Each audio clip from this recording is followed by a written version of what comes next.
नंद के लाला की, जय हो, नंद महोत्सव की जय हो, बधाई हो, बधाई हो, बधाई हो। बधाई हो, यशोदा ने लाला जायो है, बधाई हो, बधाई हो।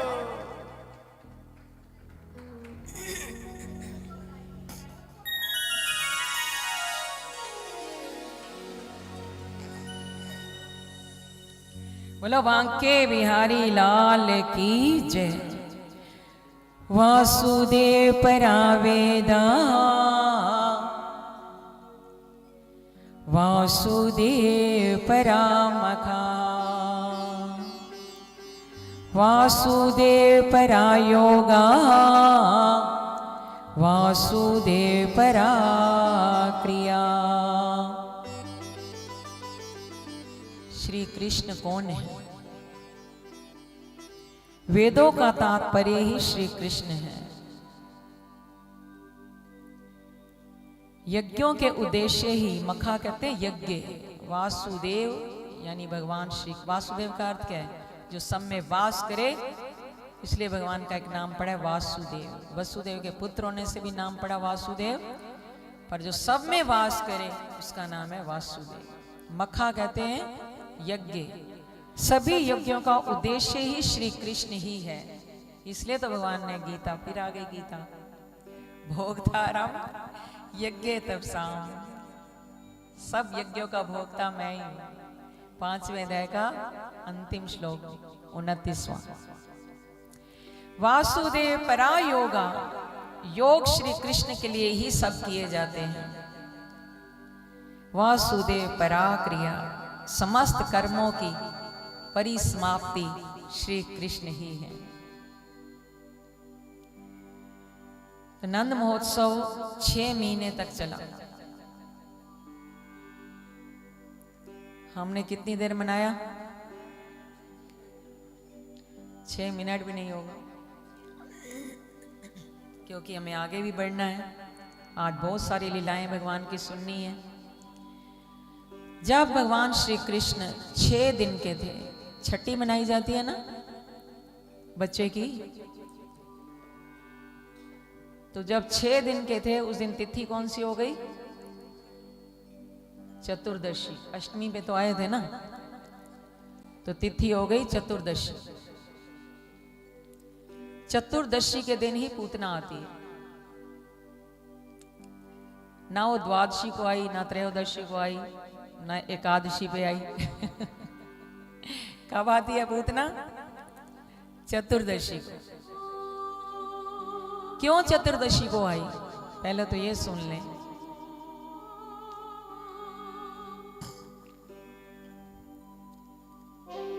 और इधर के काई अम्मा ने भी वरदान मांगा श्री राम के लिए 14 वर्ष का वनवास।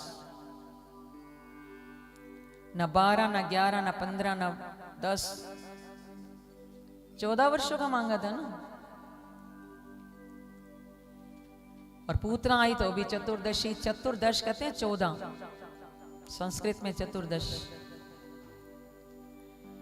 तो क्यों 14वें दिन आई, 14वीं तिथि को आई? क्यों 14 वर्ष का वनवास मांगा के काई अम्मा ने? तो भगवान हम सबको ये बताना चाहते हैं, पूतना, पूतना के अर्थ है पूत, पवित्र, ना नहीं, जो पवित्र नहीं है। जीव की वासना पवित्र नहीं है, और इस वासना का जो वास स्थान है 14 जगह है। आध्यात्मिक चर्चा साथ साथ थोड़ी थोड़ी आपको बता रहे हैं। ये 14 स्थान कौन से हैं? 10 हमारी इंद्रियां, 5 कर्म इंद्रियां और 5 हमारी ज्ञान इंद्रियां। संनियम इंद्रिया ग्राम।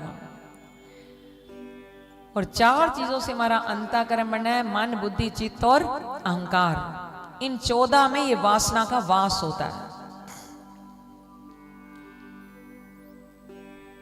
देवताओं के द्वारा सरस्वती माँ को भेजा गया। माँ के काई की जीवा पर, मंत्रा की जीवा पर बैठी, मंत्रा निमित्त बनी, के काई अम्मा निमित्त बनी, क्योंकि प्रभु श्री राम स्वयं चाहते थे मैं पहले इन 14 से सत्संग करूं, ऋषियों के दर्शन करूं, संतों के दर्शन करूं। पहले ही राजगद्दी पे बैठ जाऊंगा तपस्या किए बिना, कैसे राम राज्य कर पाऊंगा? इसलिए 14 वर्ष का वनवास। इन 14 को पवित्र करना है, 10 इंद्रियां और अपने अंतःकरण सत्संग के द्वारा। पूतना आई चतुर्दशी के दिन इन 14 में वासना पवित्र नहीं है, इसलिए वो पूतना चतुर्दशी को आई। और वो बड़ा सुंदर गोपी का वेश धारण करके आई थी, गोपियों से भी बहुत चमक दमक, जैसे कोई स्वर्ग की अप्सरा हो। किसने भेजा था उसको? पापी कंस ने। क्यों भेजा था ये भी थोड़ी सुन ले बात। जब वसुदेव जी योग माया को लेकर गए थे,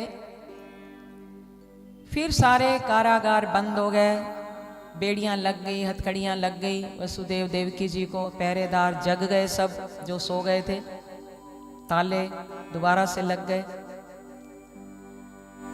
इधर खबर मिल गई कंस को कि 8वीं संतान का जन्म हो गया है। हर बार की तरह देवकी के 6 पुत्र चले गए। वो क्या था 6 पुत्र की? पहले 6 की बलि देंगे तब भगवान आएंगे। वो बलि देना क्या है? वही हमारे 6 विकार हैं, काम क्रोध मोह लोभ अहंकार मद। 6 की पहले 6 का त्याग जो करेगा ठाकुर तो उसी को मिलेंगे। तो जैसे सूचना मिली बच्चे का जन्म हो चुका है, हर बार की तरह कंस आया। देवकी अम्मा चिल्लाती रही, हे भ्राता श्री, ये तो बेटा भी नहीं है, ये तो कन्या है। तुमने मेरे सारे पुत्रों को मार दिया, अब इस कन्या पर तो तरस करो। तुम्हें तो मेरे 8वें पुत्र से भय था, पर 8वीं जगह ये तो कन्या पैदा हुई। क्योंकि माया के कारण देवकी वसुदेव जी सब भूल चुके थे। तो कंस ने उस पर भी तरस नहीं खाया कि ये कन्या है। देवकी जी की गोद से छीना और जैसे शिला पर पटका, वो तो योग माया अष्टभुजा धारण करके आकाशमार्ग में प्रकट हो जाती है। अष्टभुजा धारण करके मां ने कहा, हे पापी कंस, तू मुझे मारकर क्या करेगा? मुझे तो मार नहीं पाया, क्योंकि तुझे मारने वाला मैं नहीं, तुझे मारने वाला तो पैदा हो चुका है, अब ढूंढ उसको। इसलिए कंस ने गोकुल में भेजा।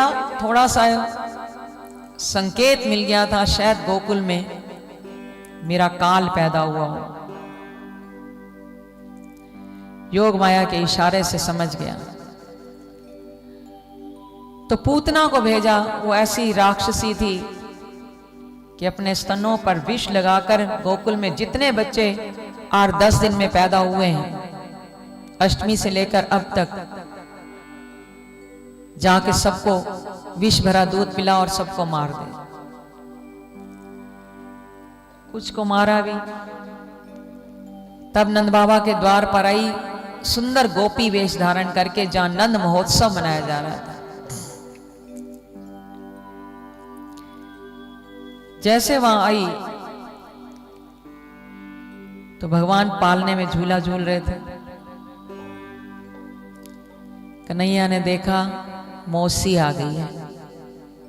जैसे स्वामी जी बना लेते थे ना, किसी को चाची, किसी को दादी, कन्हैया ने भी उनको मौसी बना लिया। बोले ये मौसी आ गई है। बलराम जी से कहा क्या करें मौसी का? तो पहले तो कन्हैया ने नेत्र बंद कर लिया। अब भगवान ने नेत्र क्यों बंद किए पूतना को देखकर, इस पर कई संतों ने अपने अपने विचार दिए। किसी संत ने कहा भगवान ने इसलिए नेत्र बंद कर लिए, ये पूतना ये पवित्र नहीं है, वासना जीव की पवित्र नहीं है। कामना के प्रवेश का पहला द्वार है ये नेत्र। इसीलिए शिव भोले भंडारी ने कामदेव को भस्म करना चाहते तो अपने इन 2 नेत्रों से कर सकते थे, उनके पास कोई कमी थोड़ी ना थी। पर शिव भोले ने इन 2 नेत्रों से कामदेव को भस्म नहीं किया। उन्होंने अपना तीसरा नेत्र खोला था और जैसे तीसरा नेत्र खोला कामदेव जलकर भस्म हो गया। वो तीसरा नेत्र क्या था? ज्ञान चक्षुषा। क्षेत्र क्षेत्रज्ञ योरेव मंत्रम ज्ञान चक्षुषा। गीता 13वां अध्याय अंतिम श्लोक। ज्ञान चक्षु कैसे खुलेंगे? बिनु सत्संग विवेक न हो। तो शिव बोले हम सबको ये बताना चाहते हैं कि इन 2 नेत्रों से कामदेव कौन था? यानी कामना।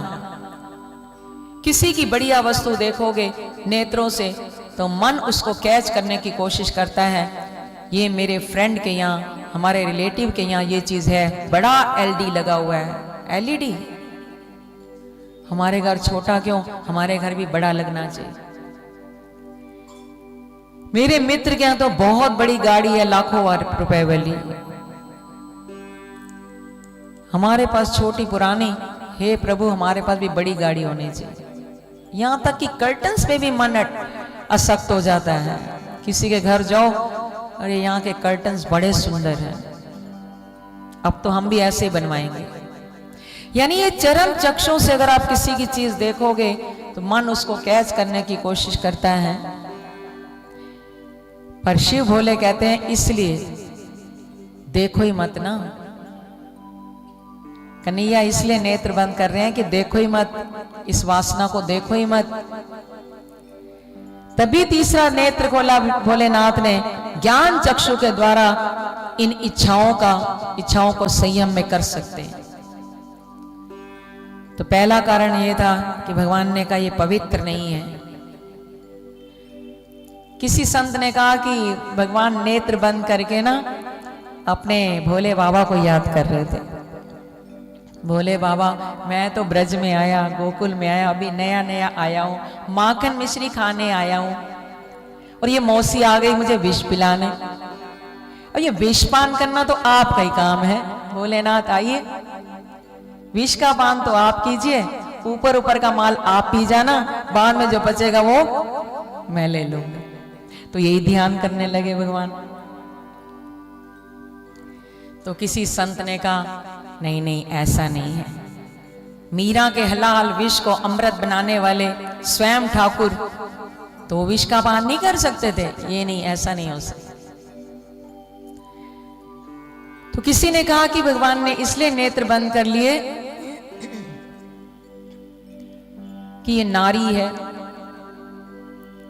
अब नारी का वध करना, करूं ना करूं, है तो राक्षसी, इसका वध करूं कि ना करूं, ये सोच विचार करने के लिए भगवान ने नेत्र बंद कर लिए। तो ऐसे कई कारण संतों ने अपने अपने भाव रखे। तो पूतना आई यशोदा मैया से, कहा कि लाला को मैं गोद में ले लूं। मैं इसकी, यशोदा को नहीं पता, बोले मैं इसकी दूर की मौसी हूं। भगवान ने मौसी जो बना लिया। यशोदा मैया ने गोद में दिया, विष का पान कराने आई थी। लेकर गई कन्हैया को, सबसे बचाकर एकांत में लेकर गई, कोई देखे ना। सब झूम रहे थे, मस्ती में थे सब। अब कन्हैया को कौन कहां ले जा रहा है पता ही नहीं चला। एकांत में लेकर गई और जाकर जैसे अपने स्तन से लगाया तो भगवान ने इस प्रकार उनके स्तन को खींचा कि वो अपना गोपी वेश तो भूल गई और राक्षसी वेश में, जैसे राक्षसी वेश में आई, बचाओ बचाओ, प्राण खींच रहे हैं उसके, पूतना प्राण खींचे जा रहे हैं। मैं मरी, अभी गई, बचाओ बचाओ बचाओ, शोर मचाने लगी। और देखते ही देखते भगवान ने पूतना का वध कर दिया। धड़ाम से गिरी, उसका बहुत बड़ा शरीर था, कितने किलोमीटर की दूरी पर तो उसका सारा शरीर गिरा और भगवान उसकी छाती पर बैठकर खेल रहे। आए सब ब्रजवासी, रोने लगी माँ यशोदा, नंद बाबा भागे भागे आए, कन्हैया को कौन ले गयो, कन्हैया को कौन ले गयो। नंद बाबा तो कंस के यहाँ गए हुए थे टैक्स देने, यहाँ पर थे ही नहीं। तो ब्रजवासी सब भागे, गोपियां भागी, ग्वाल बाल भागे। जाकर देखा दूर ऊपर पर्वत पर पूतना का शरीर, और फेंका भी कहां पर भगवान ने? जैसे अशोक वाटिका उजाड़ी थी ना हनुमान जी ने, ऐसे एक बगीचा बड़ा सुंदर था कंस का। कंस ने भेजा है ना मौसी को, उसके ही बगीचे में फेंकूंगा इसे। और उसके शरीर को फेंकने से सारा बगीचा भी नष्ट भ्रष्ट हो गया। वो मथुरा वृंदावन के बीच में पड़ता था। तो देखा एक राक्षसी के छाती पर बैठकर कन्हैया हमारा बैठा हुआ है, उतारो उतारो उतारो, झट से रोने का अपना नाटक करने लगे भगवान। झट से उनको उतारा गया। नंद बाबा आए, इतना बड़ा शरीर, धड़ाम से जब वो गिरी पूरे ब्रज में धमाका मच गया। सबने मीटिंग की कि इस राक्षसी का कैसे संस्कार करें, कैसे इसका दाह संस्कार होगा। इतना बड़ा शरीर, इतनी बड़ी चिता जलेगी कैसे? तो उसके शरीर के टुकड़े टुकड़े किए गए, कई चिताएं तैयार की गई और एक एक टुकड़ा अलग से जलाया गया, पर वो शरीर जला है। पूतना के शरीर से जो आत्मा निकली, वो श्वेत वर्ण के वस्त्र पहने, बड़ी सुंदर पवित्र शुद्ध बुद्ध, गोलोक धाम में बैठे हुए हमारी राधा रानी ठाकुर जी के साथ। तो भगवान श्री कृष्ण बोले, राधा, हे राधे, उठकर स्वागत करें, हमारी मैया आ रही है। वाह, ये हमारे प्रभु की लीला है। जो गति यशोदा मैया को देंगे वो गति पूतना को दे रहे हैं, विष पान कराने वाली को। क्यों? आखिर ये पूतना कौन थी? कौन सा ऐसा कर्म था इसका? राधा रानी ने कहा, प्रभु हे कन्हैया, ये तो आपको विष का पान कराने आई थी, मारने आई थी, और आप फूलों की दिव्य पुष्पों की माला लेकर मां का स्वागत करने के लिए तैयार खड़े हैं। पूतना के लिए सुंदर विमान भेजा भगवान ने, विमान पर सवार होकर आ रही है। बोले, हाँ राधे, मौसी का आरती है जो मां के समान हो। मैंने मौसी कहा तो ये मेरी मां के समान ही है।